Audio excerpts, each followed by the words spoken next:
I remember the exact moment my world shattered. It was a Tuesday afternoon, ordinary in every sense, until Ethan, my 10-year-old son, dropped the bombshell. "Mom, I locked the basement door," he said, his voice innocent, unaware of the chaos he had just unleashed. My heart skipped a beat. The basement, Nathan's sanctuary, the place he retreated to every evening, claiming he needed time for his woodworking projects. But today, he wasn't alone. Today, my sister Rachel, the golden child in our family, the one who could do no wrong, was with him. They thought they were clever, sneaking around while I was supposed to be out with Ethan. But fate, it seemed, had other plans. My name is Claire Montgomery. At 32, I thought I had my life figured out. A stable marriage to Nathan, my college sweetheart, a beautiful home in the suburbs, and our son, Ethan. I had always wanted a bigger family, but life and my relationship with Rachel had made me reconsider. Growing up, it was always Rachel this, Rachel that. Our parents doted on her, ignoring my achievements, my struggles. I never wanted Ethan to feel that kind of neglect, that sting of favoritism. As I stood there processing Ethan's words, a storm brewed inside me. Rage, betrayal, disbelief, they swirled in my head, each emotion more overpowering than the last. Nathan and Rachel? It was like a sick joke, a plot twist in a trashy novel. I needed to see it for myself. I needed to confront them. But as I moved towards the basement door, I stopped. No, they didn't deserve the satisfaction of seeing me break. They didn't deserve my tears, my anger. In that moment, a cold, hard resolve settled over me. Let them stay there, locked in their den of deceit. Let them wonder, panic even, when I didn't come to their rescue. Ethan's voice snapped me out of my reverie. "Mom, are you okay?" I forced a smile, my heart aching for my innocent child, caught in the middle of this sordid affair. "Yes, honey. I just remembered we have that picnic today, remember? Just the two of us." His face lit up and guilt gnawed at me. I was about to drag my child into my plan for revenge, but it was too late to turn back now. "Let's get going," I said, my voice steady. As we drove away from the house, I couldn't help but glance at the rearview mirror, half expecting Nathan or Rachel to come running out, calling for us to stop. But there was nothing. Just the quiet suburban street, basking in the afternoon sun, oblivious to the drama unfolding in my home. The picnic was a blur. Ethan chattered about school, his friends, the new video game he wanted. I nodded and smiled, but my thoughts were elsewhere, on the betrayal that had uprooted my life. As we laid out our spread on the grassy field, Ethan's laughter ringing in my ears, a part of me wondered if I was doing the right thing. But then I remembered their laughter, their whispers, the way they thought they could make a fool out of me. No, this was just the beginning. Rachel and Nathan had crossed a line, and there was no going back. As the sun began to set, painting the sky in shades of orange and pink, I made a silent vow. I would make them pay. They would regret the day they underestimated Claire Montgomery. The next morning dawned with an air of pretense, as if the sun itself was trying to brush off the darkness of the previous night. I had barely slept, my mind replaying the scenario over and over again. Nathan and Rachel, locked in the basement, the secret they thought they had so cleverly hidden now laid bare. My phone buzzed incessantly with calls from Nathan. I watched it ring, feeling a twisted satisfaction in ignoring his desperate attempts to reach me. Let him stew in his guilt and fear. Ethan, oblivious to the storm brewing, munched on his cereal. "Is Dad still in the basement? He sure loves that place," he remarked innocently. I forced a smile, hiding the turmoil inside. "Yes, he's very busy with his projects," I lied smoothly. As Ethan left for school, I braced myself for what was to come.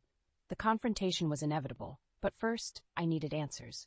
I needed to know how deep this betrayal ran. I dialed Rachel. She picked up on the first ring, her voice laced with panic. "Claire, oh my God, you won't believe what happened. Nathan and I got locked in the basement. It was so scary." Her feigned innocence fueled my anger. "Really, Rachel? How terrifying for you," I said, my voice dripping with sarcasm. She hesitated, sensing my mood. "Claire, I can explain. It's not what you think." "Oh, I think it's exactly what I think. How long, Rachel? How long have you been sneaking around with my husband?" There was silence on the other end. Then a soft sob. "It just happened, Claire. It wasn't planned, I swear." I laughed bitterly. "Just happened? You expect me to believe that? I'm not a fool, Rachel. she cried, now her sobs loud and unconvincing. Please, Claire, you have to believe me. It was a mistake. A mistake? No, Rachel. A mistake is forgetting to buy milk at the store. This is a choice to betray your own sister. I hope he was worth it. I hung up before she could reply, her sobs still echoing in my ear. I felt a rush of power, of control. For once, I was not the overlooked sister, the one left in the shadows. I was the one calling the shots. But my triumph was short-lived. The reality of what had happened, of what I had lost, began to sink in. Nathan and I had built a life together, a family, and now it was all crumbling down, like a house of cards in a gust of wind. I looked around the house at the photos on the walls, the memories we had created. They now felt like a mockery, a cruel joke. I had been living a lie, and the truth was a bitter pill to swallow. But swallow it, I must. There was no going back now. Nathan and Rachel had made their choice, and I had made mine. The path ahead was unclear, fraught with pain and uncertainty. But one thing was certain. I would not be the victim in this sordid tale. I would write my own ending, and it would be one of triumph, not defeat. As I gathered the photos, tearing them from their frames, a plan began to form in my mind. Rachel and Nathan had taken everything from me. It was time to return the favor. The day unfolded with a deceptive calm, the normalcy of my routine clashing with the turmoil within. But beneath the surface, my mind was a whirlwind of plotting and planning. Today was the day I'd set my revenge in motion. I had arranged for Ethan to spend the weekend at a friend's house. He deserved a break from the tense atmosphere at home, and I needed space to enact my plan without his innocent eyes watching. I called Tyler, Rachel's son from her first marriage, and invited him over. Tyler, a quiet 15-year-old, had always been close to Ethan, more like a brother than a cousin. There was a maturity in him, a certain depth that came from dealing with Rachel's antics all his life. "Hey, Aunt Claire," Tyler greeted me, a hint of uncertainty in his voice. "Is everything okay?" I sighed. "Tyler, I need to talk to you. It's about your mom and Nathan." His expression hardened slightly. "I'm not surprised," he said, a note of bitterness creeping into his voice. "Mom's always been like this." I was taken aback by his candidness. "You know?" He nodded. "I've seen her do this before, with my stepdad. She thinks nobody knows, but I've seen enough." His words confirmed my worst fears, and I felt a wave of sympathy for the boy. "I'm planning something, Tyler. A picnic this weekend. I need your help." Tyler's eyes narrowed, understanding dawning. "You want to leave them alone at the house," he surmised. "Yes," I admitted. "I want them to be exposed for everyone to see them for who they really are." "I'm in," Tyler said without hesitation. His loyalty to me over his own mother was both heartwarming and heartbreaking. The weekend arrived, and everything was set. The picnic was a ruse, a way to get everyone out of the house except Nathan and Rachel. I made sure they knew about it, dropping hints about how I'd be out the whole day, the house empty. As we left for the picnic, I saw Rachel's car pull into the driveway. My heart raced with a mix of anxiety and anticipation. This was it, the point of no return. Tyler was unusually quiet during the drive. As we set up our picnic spot, I noticed him staring into the distance, lost in thought. "You okay, Tyler?" I asked gently. He turned to me, his eyes filled with a mixture of anger and sadness. I can't believe she's doing this again. To you, Aunt Claire." I reached out, placing a hand on his shoulder. "I'm sorry you're caught in the middle of this." He shook his head. "I'm not sorry. I'm glad I can help expose her. Maybe then she'll realize." His voice trailed off, but I understood.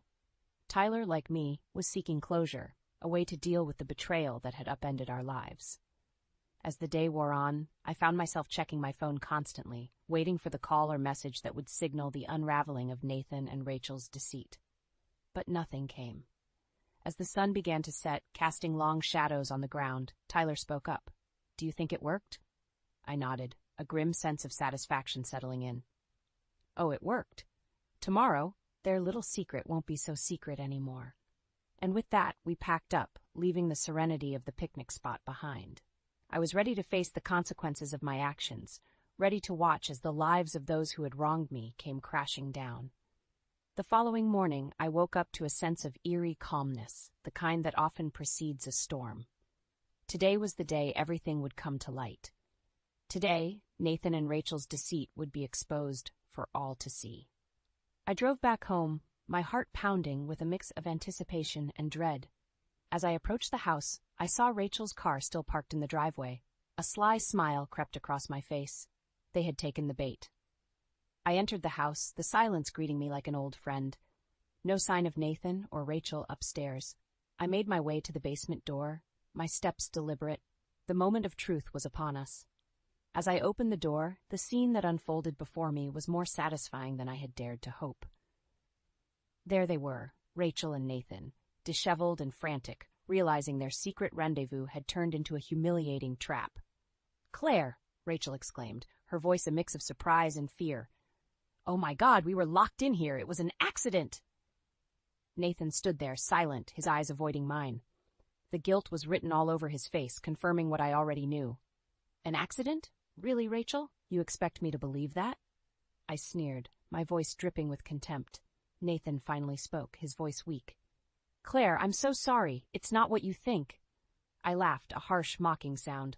"Not what I think. I think it's exactly what it looks like. My husband and my sister betraying me in my own home."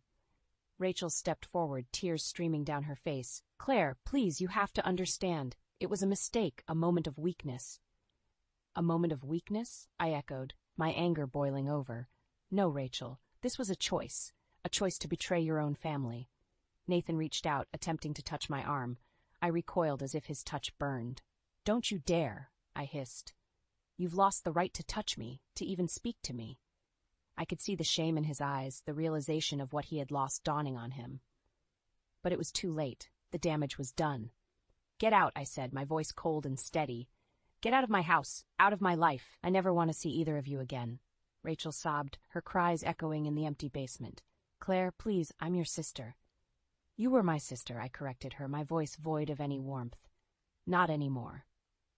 With that, I turned and left them there, their pleas and apologies fading into the background. I had done it. I had exposed their betrayal, and in doing so I had reclaimed my power, my dignity. But as I closed the door behind me, a wave of sadness washed over me. My marriage, my family, the life I had built, it was all in ruins. And yet there was a strange sense of freedom in that destruction, a chance to start anew, to build a life that was truly mine. As I sat in my living room, the silence no longer felt oppressive. It felt like a blank canvas, waiting for me to paint my new beginning. The aftermath of the confrontation left a bitter taste in my mouth. As much as I yearned for justice and retribution, nothing prepared me for the hollow victory that followed. My home, once a haven of love and warmth, now felt like a barren wasteland tainted with betrayal. I was in the midst of packing Nathan's belongings when my phone rang. The caller ID flashed a number I didn't recognize. Hesitantly, I answered, "Hello? Mrs. Montgomery? This is Officer Daniels from the local police department. We've received a complaint about a domestic disturbance at your address. Is everything all right?" My heart skipped a beat. So it had come to this. Nathan or Rachel must have reached out to the authorities. I composed myself. "Yes, everything is fine now. There was a misunderstanding, but it's been resolved." "Are you sure, ma'am? We can have officers come by to ensure your safety." "No, that won't be necessary. Thank you, officer." I hung up, my mind racing. This was far from over. The scandal of our family drama was now a matter of public record. I wasn't surprised when the gossip started. Whispers at the grocery store, pointed looks from neighbors. The once friendly community had its claws out, ready to pounce on the latest piece of juicy news. But I refused to be cowed. I walked with my head held high, refusing to give in to the shame that others expected me to feel. I was the victim, but I refused to play that role in their sordid drama. The real blow came a few days later. Tyler came to visit, his face etched with worry. "Aunt Claire, I heard my mom and Nathan are spreading rumors about you, saying you locked them in the basement out of jealousy." Anger flared within me. "Jealousy? They have the audacity to twist the story?" Tyler nodded, his eyes filled with anger. "They're playing the victims, saying you've gone crazy with jealousy and paranoia." I laughed, a sound devoid of humor. "Let them talk. I know the truth, and so do you. Their lies will catch up to them." But as days turned into weeks, the weight of the scandal began to take its toll. Friends distanced themselves, and even some family members questioned my actions. The isolation was suffocating. a constant reminder of the price of my revenge. In a desperate bid for some semblance of normalcy, I reached out to a divorce attorney. It was time to sever all legal ties with Nathan and reclaim my life. The attorney, a sharp-witted woman named Miss Harper, listened to my story with a mix of sympathy and professional detachment. Mrs. Montgomery, while I understand your need for a quick resolution, I must warn you, this will be a messy divorce, especially with the allegations flying around. Are you prepared for that? I nodded, determination stealing my resolve. I want to move on, Miss Harper. I want to close this chapter of my life for good. As I left her office, a plan began to form in my mind. Nathan and Rachel wanted to paint me as the villain? Fine. I would give them a performance they'd never forget. I would emerge from this scandal not as a broken, scorned wife, but as a woman reborn, stronger and more resilient than ever. The days leading up to the divorce proceedings were like navigating through a minefield. Every step I took was met with criticism and judgment from those around me. But I was resolute. I refused to let Nathan and Rachel's deceit destroy me. The day of the first hearing arrived. Dressed in my best suit, I walked into the courtroom, my head held high. Nathan was already there, looking haggard and remorseful. Rachel wasn't present, but her absence did nothing to quell the sense of betrayal that simmered within me. Mrs. Montgomery, my lawyer, Miss Harper, whispered as we took our seats. Remember, stay calm and collected. Let him dig his own grave. Nathan's lawyer was the first to speak, painting Nathan as a victim of my supposed irrational jealousy. Mrs. Montgomery's actions were driven by unfounded suspicions and jealousy. Locking my client in a basement is not only unlawful, but also speaks to her unstable state of mind. I felt my blood boil, but I remembered Miss Harper's words. I remained silent, letting them spin their tale. Then it was our turn. Miss Harper was methodical, her words sharp and precise. My client acted out of self-defense. The evidence of Mr. Montgomery's infidelity is clear, and Mrs. Montgomery's actions, while extreme, were a result of emotional distress caused by this betrayal. The judge listened intently, his expression unreadable. After what seemed like hours, he finally spoke. Given the circumstances, I believe a fair settlement is in order. Mrs. Montgomery will have full custody of their son, Ethan, and Mr. Montgomery will provide alimony and child support. Relief washed over me, but it was short-lived. Nathan's eyes met mine, filled with a mixture of anger and regret. "Claire, please," he began, but I cut him off. "There's nothing left to say, Nathan. You made your choice." As I walked out of the courtroom, I felt the weight of the past few months start to lift. But the battle wasn't over yet. The social fallout from the scandal continued to plague me. Friends I once considered close turned their backs, siding with Nathan and Rachel's twisted narrative. I found solace in Tyler, who had become a frequent visitor. He, too, was struggling with the backlash, especially from Rachel's side of the family. "They're calling you a monster," Tyler said one evening, anger lacing his voice. "But they don't know the truth. They don't know her like we do." I sighed, feeling a kinship with Tyler that went beyond family ties. "Let them talk, Tyler. We know the truth, and that's all that matters."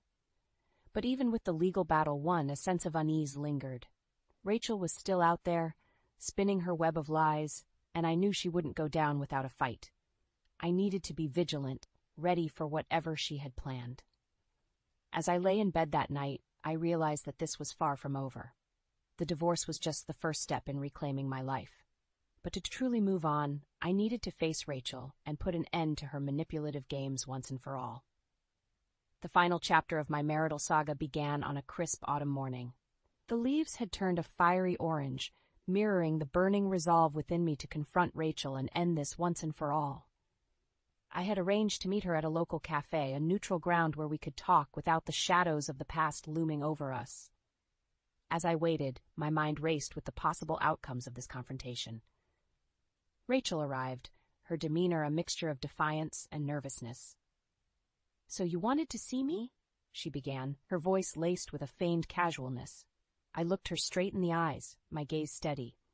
"Yes, Rachel, it's time we put an end to this," she scoffed. "Put an end? Claire, you've ruined everything. Your paranoia, your crazy accusations."